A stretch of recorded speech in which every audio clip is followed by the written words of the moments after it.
오늘 여러분들과 함께 읽은 이 말씀을 살피면서 한 가지 단어가 생각납니다. 그것은 바로 정체성이라는 거예요. 정체성. 사실 굉장히 어려운 단어이긴 합니다. 그럼에도 불구하고 아마 여러분들이 귀에 익을 거예요. 왜냐하면 동성애라는 문제가 아주 급하게 대두되면서 정체성이란 단어가 한 단어와 함께 이야기되어졌기 때문이에요. 많이 성정체성, 성적 정체성 뭐 이런 이야기들로 말입니다. 그것이 아니라 하더라도 사실 그 의미가 어렵지만 또 다른 표현을 쓰면 그렇게 어려운 단어도 아니에요. 변하지 않는 어떤 존재의 본질, 그리고 그것을 깨닫는 성질, 이것을 그 정체성이라고 이야기하는데, 쉽게 우리의 표현대로 하면 무엇인가를 그 무엇이 되게 하는 특징, 이렇게 이야기하면 될 것 같습니다. 그리고 그 사람은 어떤 사람인가, 또 그것은 어떤 것인가 하는 이러한 질문에 대한 대답이라고 할 수 있습니다. 예를 들어서 개인에 적용시킨다면 나는 과연 누군가? 라는 이런 질문, 그리고 그것에 대한 대답이 아마 정체성과 연관될 수 있을 것 같습니다.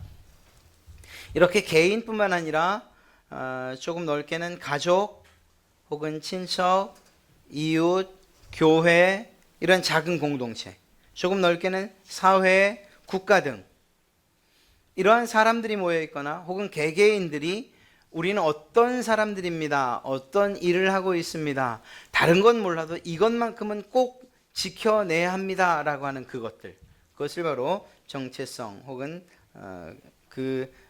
개인이나 공동체를 규정하는 특징이라고 이야기할 수 있습니다. 오늘 이 말씀, 이 신명기는 언제 선포되어진 설교인가 하는 것이 매우 중요합니다.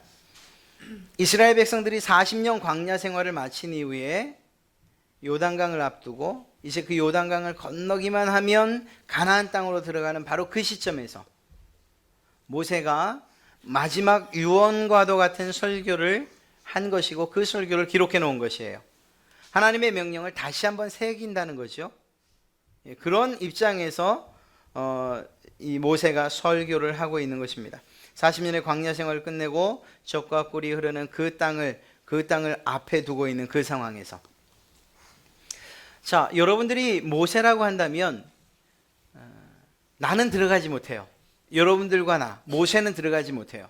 그런 상황에서 새로운 땅으로 들어가 살아야 하는 그들에게 가장 해주고 싶은 말이 있다면, 마치 시집가는 딸에게 엄마가 이야기하는 것처럼 꼭 해주고 싶은 이야기가 있다면 그것이 무엇일까요? 오늘 이 설교, 그리고 그 많은 설교 가운데 어떤 한 부분을 뽑았을 뿐입니다만 바로 그러한 생각과 정신이 담겨 있는 내용이라고 할 수 있어요. 무슨 말인가 하면, 이스라엘 백성들이 하나님께서 인도해 내신 이후에 즉각적으로 들어간 것이 아니고 15일 만에 갈 수 있는 그 길을 40년이라는 생활, 그 광야 생활을 한 이후에 이제 하나님의 약속의 땅에 들어가는 그 순간, 그곳에 들어가서 어떻게 살아야 하는가 하는 이것을 이야기하고 있는 아주 중요한 설교입니다. 이것을 오늘 서두에 말씀드린 정체성과 연결시켜 말씀드리면 그렇습니다. 너희 하나님 나라의 백성들은, 이스라엘 백성들은 이제 건너가 살게 될 그 가나안 땅에서 이렇게 살아야 한다. 그럴 때 비로소 하나님 나라 백성의 특징을 잃지 않고 사는 것이다. 하나님 나라 백성의 정체성을 잃지 않고 지키며 살아가는 것이다 라고 이야기하는 것이죠. 그래서 이 모세는 이스라엘 백성들에게 이것을 지켜야 되고, 이것을 지켜야 되고, 이것을 지켜야 돼, 이 세 가지가 하나님 나라 백성들의 특징이야 라고 이야기하고 있는 것입니다. 그 세 가지를 오늘 여러분들과 살펴보려고 하는 것입니다. 여러분 생각해 보십시오. 가나안 땅이 정말 아무것도 없는 허허 벌판과 같은, 그래서 싸운다거나 혹은 정말 하나님의 명령대로 무엇인가 진멸해야 되는 이러한 땅이 아니었다면 사실은 오히려 편안한 마음으로 건널 수 있었을 것입니다. 지금까지 살아온 광야와 같은 그런 생활이었으면 오히려 마음이 편했을 것이라는 거예요. 광야길을 한번 돌아보세요. 그들의 앞에 무엇이 있었죠? 불기둥이 있었어요. 구름기둥이 있었고요. 그리고 매일매일 내려지는 하나님께서 주시는 양식 만나가 내려졌고, 고기가 먹고 싶으면 메추라기 떼가 날라왔고, 물도 역시 부족하지 않게 마셨어요. 그곳에서는 내부적인 갈등은 좀 있을 수 있었습니다. 자기들의 탐욕이나 혹은 욕심 때문에, 그리고 시기심 때문에, 질투 때문에, 권위에 대한 도전 때문에, 그래서 심판받은 일들은 있어요. 또 하나님을 향해서 원망하고 불평한 것 때문에 하나님께 매를 얻어맞은 적은 있어요. 그래도 적어도 다른 나라 혹은 다른 땅에서 쳐들어온 이방인들의 그러한 공격은 최소한은 없었던 그러한 시기 아닙니까? 그런데 이제 새롭게 가는 그곳은 자기들만 있는 곳이 아니에요. 오히려 더 정확하게 말하면 이미 거주하고 있는 가나안 사람들이 살고 있는 그 땅에 좀 심한 말을 하면 쳐들어가는 거예요. 쳐들어가는 거예요. 그리고 그곳에서 하나님의 명령대로 빼앗아야 하고 진멸해야 되는 그런 상황이었단 말입니다. 그런데 그 땅이 호락호락한 땅이 아니었지 않습니까? 이스라엘 백성들이 처음 그 땅을 봤을 때, 이야, 거인들이다. 아, 우리는 그들 앞에서는 메뚜기다. 이런 이야기가 절로 나왔던 땅이에요. 그런데 그러한 외적인 문제들 뿐만 아니라 더 큰 문제가 있었는데, 그것이 무엇이었는가 하면 바로 죄와 악의 문제였습니다. 하나님을 알지 못하는 땅이었고 죄악으로 가득한 그런 땅이었던 것이죠. 그런 면에서 볼 때 하나님은 이스라엘 백성들에게 내렸던 진멸의 명령이 결코 틀린 것이 아니에요. 이스라엘 백성들이 살아야 할 그 땅에서 죄와 악을 제거하는 데 있어서 조금이라도 남지 않게 하시기 위한 하나님의 특별한 배려였다고 이야기할 수 있는 것이죠. 어찌되었거나 이스라엘 백성들이 건너가야 하는 그 땅은 죄로 물들어 있는 땅이고, 그리고 그것이 가득한 땅이었다는 거예요. 자, 하나님께서 그러한 땅으로 이스라엘 백성들, 사실 순백은 아니지만 깨끗한 이스라엘 백성들을 들어가게 해야 할 때에 가장 걱정되는 것이 무엇일까요? 우리가 아주 깨끗한, 특별히 흰색에 가까운 옷을 입었을 때에 누가 말하지 않아도 조심스럽게 걷잖아요. 조심스러운 행동이 나오잖아요. 뭐 아무렇게나 막 만지고 이러진 않잖아요. 부딪히는 것도 조심스러우죠. 이유가 뭐죠? 더러워지는 것 때문에. 하나님의 입장에서 볼 때에 정말 40년 동안 훈련을 시켜서, 그리고 깨끗하게 만들어서 거룩한 백성으로 그렇게 준비시켜 가나안 땅으로 들여보낼 때에 가나안 땅에 있는 그 죄악들로 인해서 오염되는 것이 가장 큰 걱정거리요 문제였던 것입니다. 그런 면에서 진멸을 명령했던 것이죠. 안타깝게도 하나님의 이러한 명령에 완전히 순종하지 못해요. 그리고 그것이 그들에게 화근이 되어서 결국은 이스라엘을 두고두고 괴롭히는 그러한 일들이 가나안 땅에서 일어나게 되죠. 자, 이러한 가운데에서 하나님이 원하신 것이 무엇이었겠습니까? 가나안 땅 그들의 죄악, 그것에 물들어서 그들처럼 멸망되기를 원하신 것은 아니었을 것입니다. 더더군다나 그렇게 하시기 위해서 40년 동안 애굽에서 나오게 하시고 40년을 광야에서 헤매게 하시고, 그리고 가나안 땅으로 들여보내는 것은 더더욱이 아니었을 것입니다. 비록 그곳이 죄악의 땅이었지만 그곳에 있는 모든 불의, 불순종, 그리고 불신앙, 이 모든 것들을 다 없애고 진멸하고, 그리고 오직 하나님만을 바라보며 그 하나님의 말씀에 순종해서 살아가는 이러한 하나님 나라를 이루시기 위한 것, 그것이 하나님의 뜻이었던 것이고, 그리고 그 뜻을 지금 말씀에 담고 있는 거예요. 어떻게 하면 너희가 그 죄악된 땅에 들어가서 하나님의 백성으로서의 특징을 잃지 않고 살아갈 수 있느냐? 세 가지를 기억해라 라고 이야기하고 있는 것이죠. 그 세 가지를 말씀드리는데, 첫 번째는 바로 지혜입니다. 지혜 그리고 총명. 이미 말씀드린 것처럼 40년 광야 생활 가운데에서 문제가 있었어요. 많은 문제가 있었어요. 그러나 대부분의 문제들이 원망 불평, 그리고 탐욕, 욕심, 그리고 시기심과 권유에 대한 도전, 이런 것들이었어요. 외부적인 문제들보다는 환경 자체보다는 내부적으로 일어난 문제들이었다는 것입니다. 오히려 환경에서는 유혹받을 만한 것이 없었어요. 그렇죠? 광야였기 때문에 말입니다. 그런데 그들이 건너가는 그곳은 어떤 곳입니까? 화려한 곳이에요. 화려한 곳. 죄악으로 가득 찬 곳이었지만 화려한 곳이었어요. 둘러볼 것이 많은 땅이었어요. 하늘에서 내리는 만나로 먹고 사는 것이 아니라 이제부터는 아래로부터, 땅으로부터 올라오는 풀과 곡식들을 먹고 살아야 하는 그러한 땅이었다고요. 이미 구름 기둥과 불 기둥은 사라졌고 내리던 만나도 그쳤습니다. 이스라엘 백성들의 입장에서는 마치 별을 잃어버린 동방박사들처럼 그렇게 난감한 처지가 되었을지도 몰라요. 그곳에서 살아야 된다 하는 그것이 말입니다. 하나님께서 내리시던 은혜가, 함께 하시던 그 하나님이 가나안 땅에서는 전혀 보이지 않는 것 같은 그런 상황,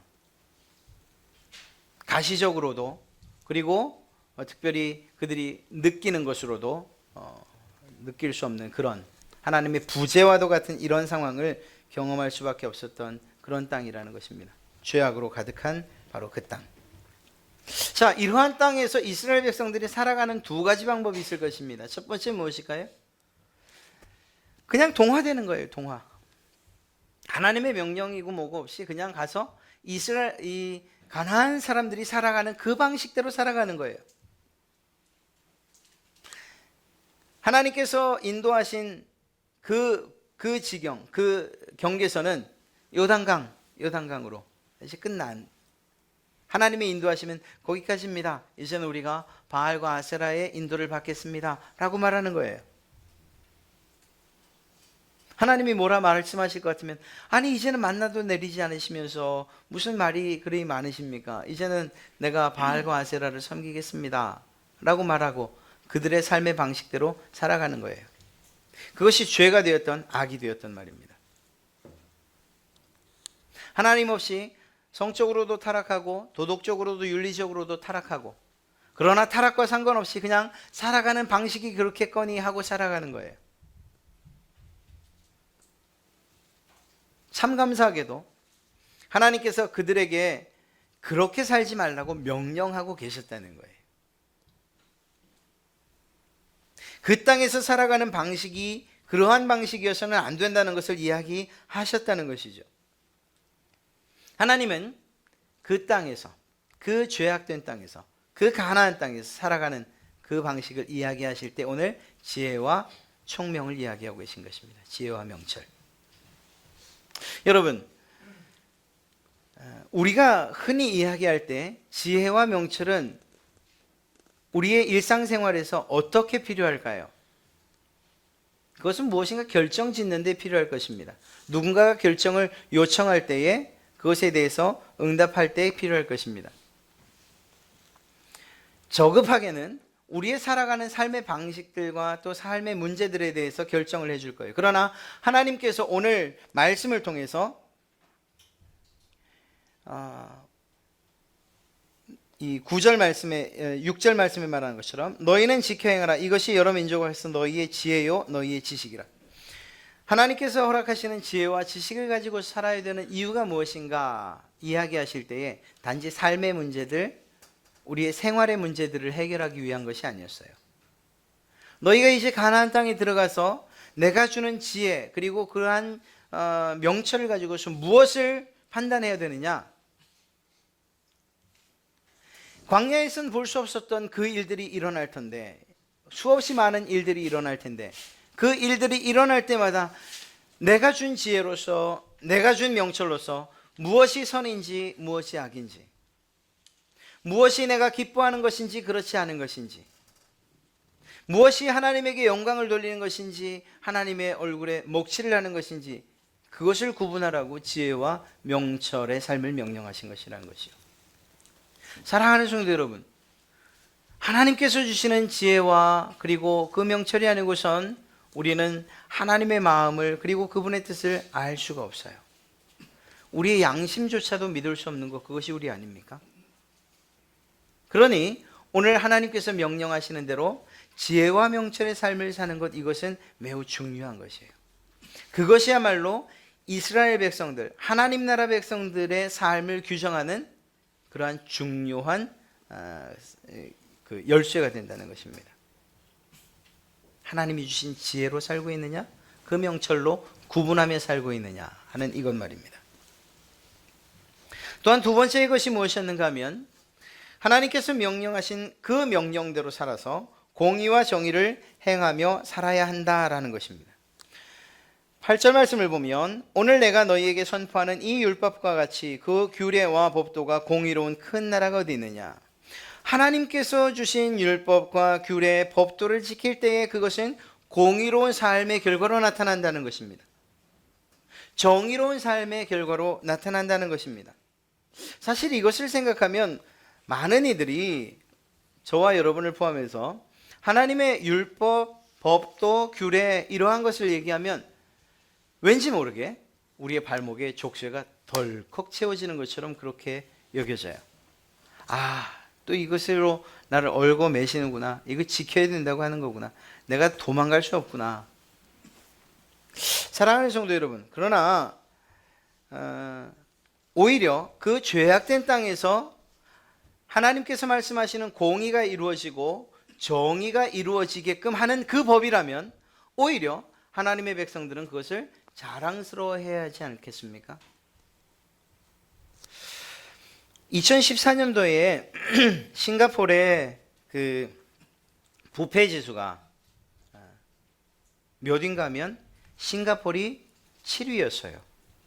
다시 말해서 부패가 없는 나라, 세계 147개국 중에서 7위였어요. 우리나라 궁금하죠? 몇 위 정도 될까요? 우리나라는 43위였습니다.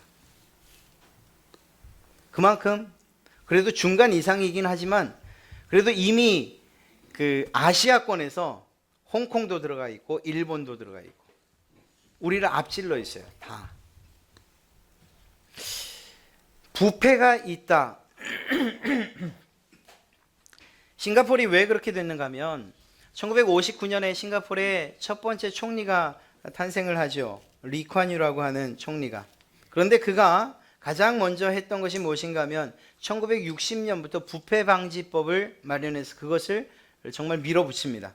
그리고 부패행위 조사국을 만들어서 모든 권한을 다 줘요. 영장 없이도 수사 가능하게. 그리고 부패를 척결하기 시작해서 30년 만에 부패와 전쟁에서 승리를 거두게 돼요. 지금 이야기하면, 지금 또 그 나라의 법을 이야기하면 엄격하기로 아주 두말하면 서러울 정도죠. 예를 들어서 우리의 벌금하고는 수준이 틀려요. 껌을 뱉는다, 휴지를 버린다. 제가 기억이 맞다면 벌써 한 몇 년 전 이야기인데 최하가 7만 원, 70만 원, 기본이 70만 원, 더블이면 140만 원, 우리 돈으로요. 껌 하나 잘못 뱉어서, 휴지 잘못 버려서, 화장실에서 물 한 번 안 내려서 70만 원 벌금 낸다.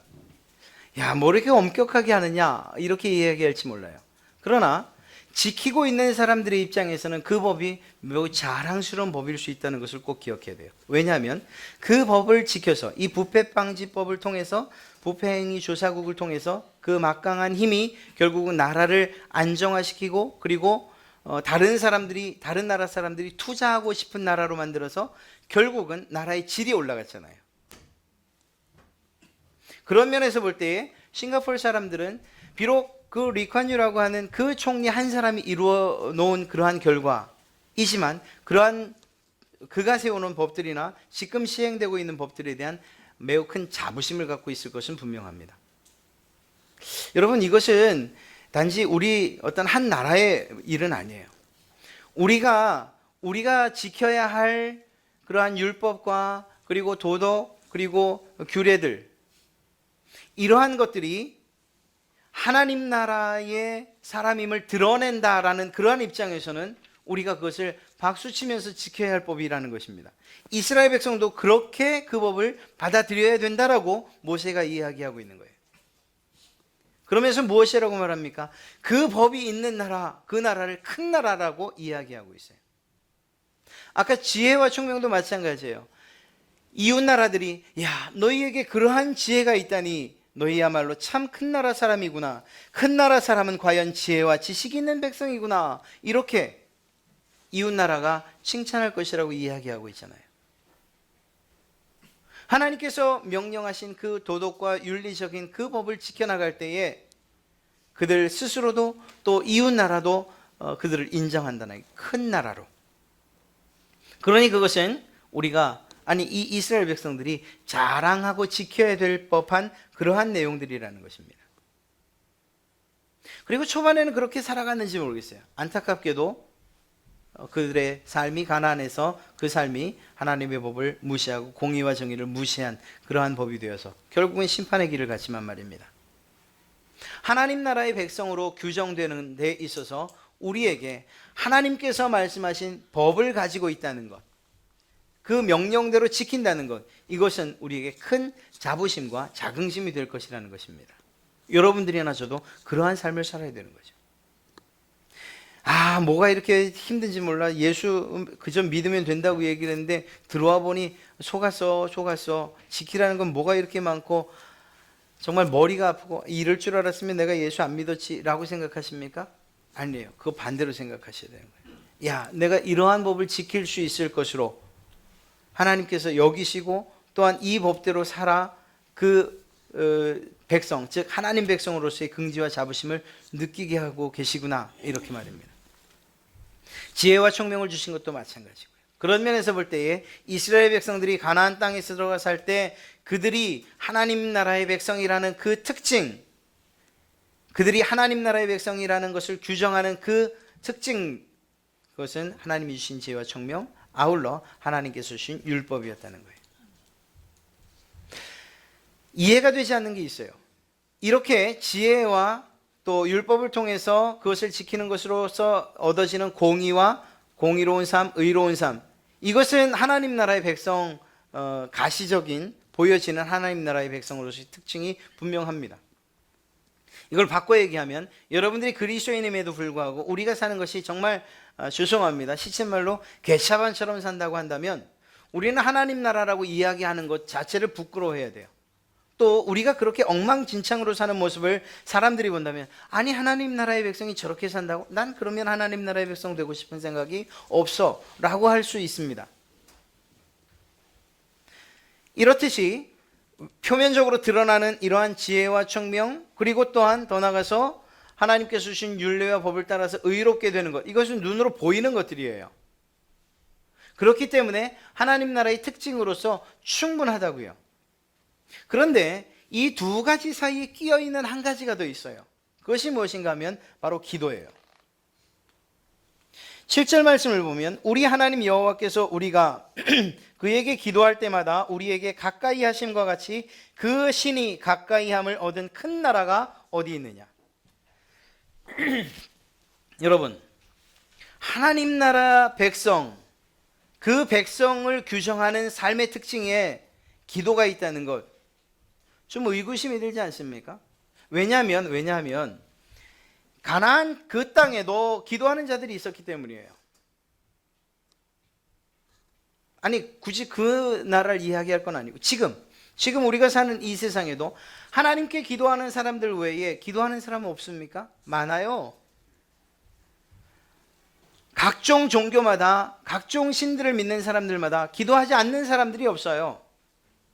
의미를 알고 하건 그렇지 않건 기도하는 사람들 많아요. 제가 전에 말씀드렸던 남녀호랑교도 마찬가지고 불교도 마찬가지고 모든 종교들이 다 기도해요. 그렇게 볼 때에 하나님 믿는 하나님의 백성들의 삶의 그러한 특징 가운데 기도가 과연 포함되는 게 맞냐는 거예요. 저 사람들도 기도하고 있잖아요. 하나님을 모르는 사람들도 기도하고 있잖아요. 여기서 놀라운 비밀이 있어요. 첫 번째는 무엇인가 하면 이 기도를 하는 대상은 변함이 없지만 기도를 받으시는 분이 다르다는 거예요. 이것이 우리에게 얼마나 큰 기쁨을 주는지 알 수가 없어요. 세상 신은 말입니다, 다가오는 신이 아니에요. 함께 있기를 좋아하는 신도 아니고요. 가나안 신들이 그랬고 이 세상의 모든 신들이 다 그래요. 오히려 사람들이 찾아가는 신이고, 그런 면에서 볼 때 멀리 있는 신이고, 대가를 바라는 그런 신이고, 더 나아가서 만들어 놓은 신이고, 정의와 공의와는 전혀 상관없는 그러한 신들이라는 것입니다. 더 정확하게 말하면 인간의 탐욕으로 만들어진 그러한 신들이 대부분이란, 아니 다예요. 하나님을 제외하고. 이 부분에 있어서 너무 큰 차이가 있어요. 우리가 드리는 기도와 그들이 드리는 기도가 같다라고 말할 수 없는 이유가 여기에 있는 거예요. 기도를 받으시는 그분이 다르기 때문인 것이죠. 오늘 뭐라고 말하고 있습니까? 이스라엘 백성들이 그 나라가 큰 나라라고 그렇게 일컬음을 받을 수 있는 까닭이 무엇인가? 이스라엘 백성들이 하나님에게 기도할 때마다 그들에게 가까이 하심과 같은 그 신을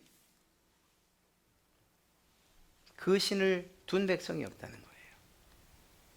사랑하는 성도 여러분, 이스라엘 백성들이 큰 나라가 된 것은 그들이 잘나서가 아니고요, 그들이 요청할 때마다 그들 앞으로 다가와 주시고 그들을 안아주시는 하나님이 계셨기 때문이라는 거예요.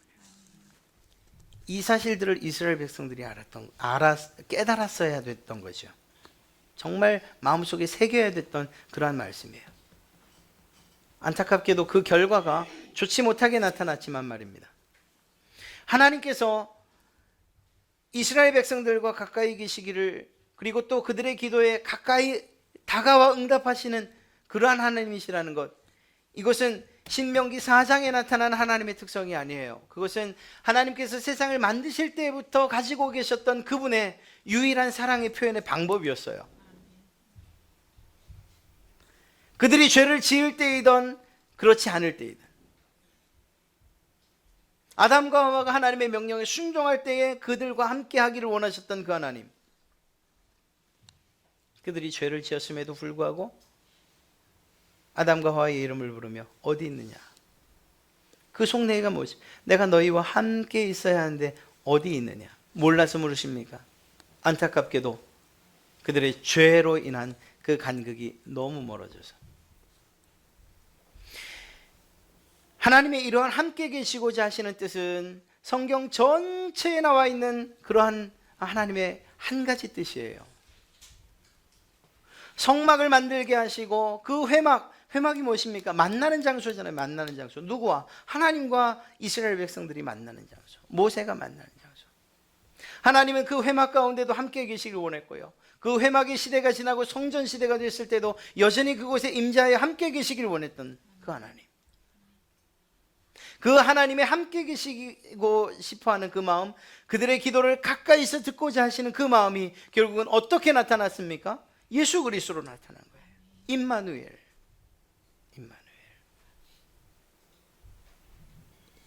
예수 그리스도께서 정말 이 땅에 수없이 많은 사람들, 가시지 못했고 부족하고 연약하고 힘없는 백성들 그 가운데에 오셨잖아요. 혹시라도 주님께서 왕궁에서 태어나시면 그들 가까이로 가지 못하실까? 그래서 마구간에서 태어나셨잖아요.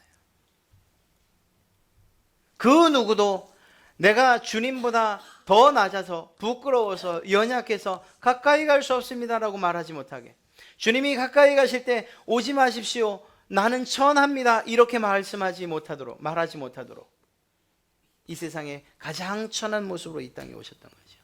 그렇게 우리와 함께 계셨던 주님, 우리의 기도를 듣기 원하셨던 주님,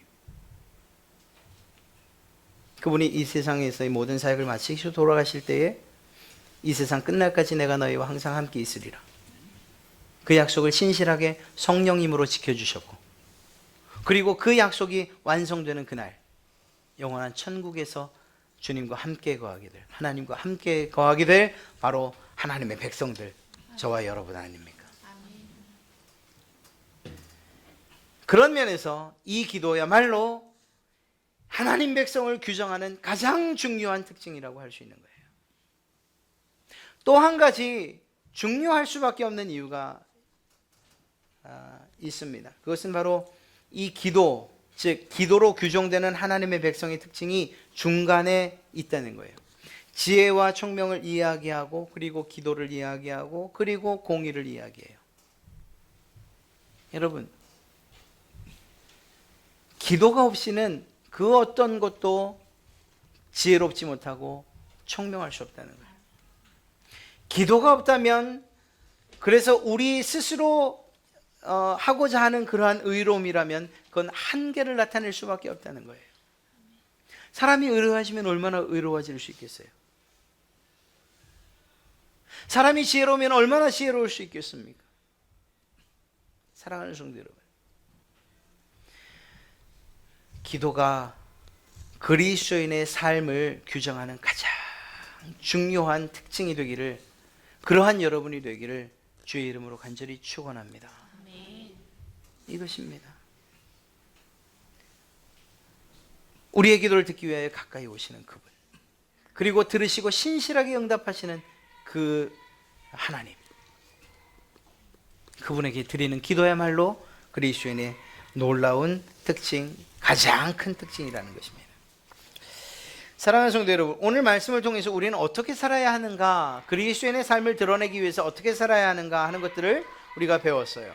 첫 번째는 말씀드린 것처럼 지혜와 총명을 가지고서 이 세상의 모든 죄와 그리고 악, 그리고 선을 구분하는 그러한 삶을 살아야 하고, 더 나아가서 무엇이 하나님이 기뻐하시는 것이고 무엇을 하나님이 기뻐하지 않으시는가에 대한 그러한 기준을 지혜와 총명으로부터 얻어야 될 것이에요. 그것이 우리 그리스도인의 삶이고, 또한 기도의 삶을 살아야 될 것이고, 그래서 우리와 함께하기를 기뻐하시는 그 하나님의 은혜와 그리고 그분의 응답을 따라 살아야 될 것입니다.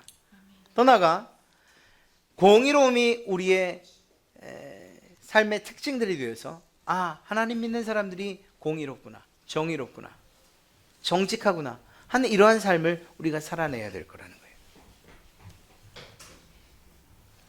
더 중요한 한 가지를 말씀드린다면, 지금 신명기에서 이 4장 말씀에서 하나님 나라 백성들의 삶은 이러해야 된다라고 하는 이 모세의 말들이 그들의 귀에만 들려지는 것이 아니라 실제로는 행해져야 되는, 행함으로 나타났어야 하는 그러한 일들이었다는 것입니다. 이 말은 무슨 말인가 하면, 이스라엘 백성들이 이 이야기를 들었음에도 불구하고 가나안 땅에 들어가 살 그때에는 이 이야기들대로 살지 못했다는 거예요. 오히려 그들이 왕정시대로 넘어가면서 결국 포로로 잡혀갈 수밖에 없었던 이유가 무엇이었는가 하면, 이것이 올무가 됐어요. 덫이 됐어요. 무슨 소리? 우리에겐 율법이 있는데, 무슨 소리? 우리의 삶 가운데, 우리의 삶의 터전 가운데 하나님이 임재하시는 성전이 있는데, 그 하나님의 지혜와 총명을 가지고서 때로는 판단하고 때로는 권면하고 때로는 훈계하는 제사장들이 있는데 우리가 멸망할 리가 있느냐? 이것이 멸망을 코앞에 둔 이스라엘 백성들의 항변이었어요. 우리는 멸망하지 않을 것이라는. 그러나 그들은 멸망했어요. 이유가 무엇이었을까요? 하나님의 임재의 장소라고는 그 성전에는 하나님이 계시지 않고 이방 신들로 가득 차 있었고, 공의와 정의가 행해져야 하는 그 땅에는 불의가 판을 치고 그리고 억압하는 일들이 있었고, 하나님의 법대로 살아야 하는 그들이 하나님의 법이 아닌 자기의 욕심대로 살아가는 일들이 있었던 것입니다. 즉 그렇게 살아야 한다는 사실을 아는데 그렇게 살지 않았던 것이죠. 말씀드린 것처럼 부패 인식 지수가 싱가포르는 7위였고 일본은 15위, 홍콩은 17위, 우리나라 43위.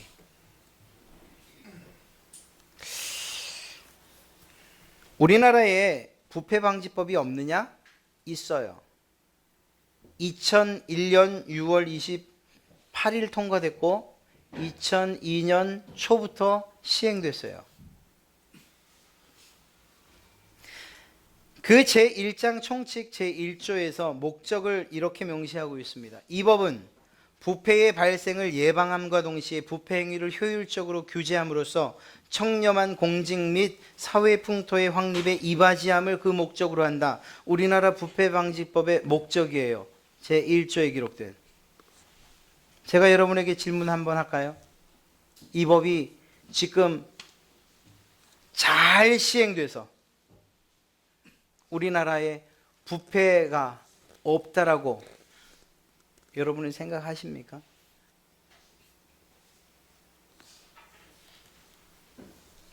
싱가포르에도 있는 부패 방지법, 우리나라에도 있고. 거긴 30년의 시간이 지났다고요? 그러면 이제부터 시간이 지나서 2031년이 되면 그러면 우리나라도 그 부패 방지법이 정말 제대로 된 효력을 발휘하겠다. 정말 죄송한데 그 기대가 물거품처럼 사라집니다. 이유가 무엇입니까?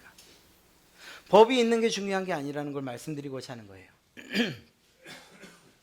지혜와 총명이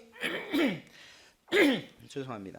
지혜와 총명이 있는 것, 단지 기도한다는 것, 기도해야 한다는 것, 그리고 공의롭게 살아야 된다는 것, 이것을 아는 것, 지식으로 아는 것, 이것만이 중요한 게 아니라 이거보다 더 중요한 것, 그것은 무엇인가 하면 하는 거예요. 하는 것, 지켜 행하는 것, 법을 소유하고 있다는 것, 율법을 가지고 있다는 것, 그것이 이스라엘 백성들의 멸망의 방패가 되지 못했다니까요. 오늘 이스라엘 백성들에게 모세가 피를 토하듯이 이야기하고 있는 이것, 하나님 나라의 백성들이라면 이러한 삶을 살아야 된다고 이야기하는 이것, 이스라엘 백성들이 들어 몰랐던 것이 아니고 그 율법을 잃어버렸던 것이 아니라는 거예요. 여전히 소유하고 있었어요. 여전히 가지고 있었고 여전히 알고 있었어요. 그러나 멸망 가운데로 빠져들어갔어요. 이것은 우리에게 우리 마음에 경각심을 불러일으켜야 됩니다. 우리에게도 하나님의 말씀이 있잖아요. 기도해야 된다는 사실도 알잖아요.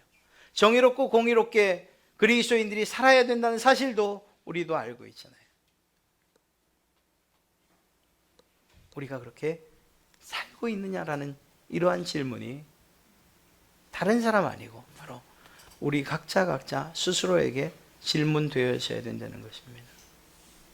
하나님의 지혜와 총명으로 이 세상에서 누릴 수 있는 낙과 얻을 수 있는 유익들에 사용하고 있느냐, 아니면 하나님의 뜻대로 무엇이 선인지 악인지, 하나님이 기뻐하시는 것인지 그렇지 않은 것인지 구별하며 분별하여 사는데 그 지혜와 총명을 사용하고 있는지. 세상은 비록 더럽고 추악고 악하다고 말하는데 그러한 세상 가운데에서 하나님의 공의와 정의를 실천하면서 그렇게 살아가고 있는지, 이러한 모든 것들이 내 힘으로 되지 않아서 하나님께 기도해야 된다는 사실을 알고 있는데 아는 것으로 그치지 않고 정말 기도하고 있는지, 이러한 심각한 그러나 중요한 질문들이 우리에게 날마다 던져져야 할 줄로 믿습니다.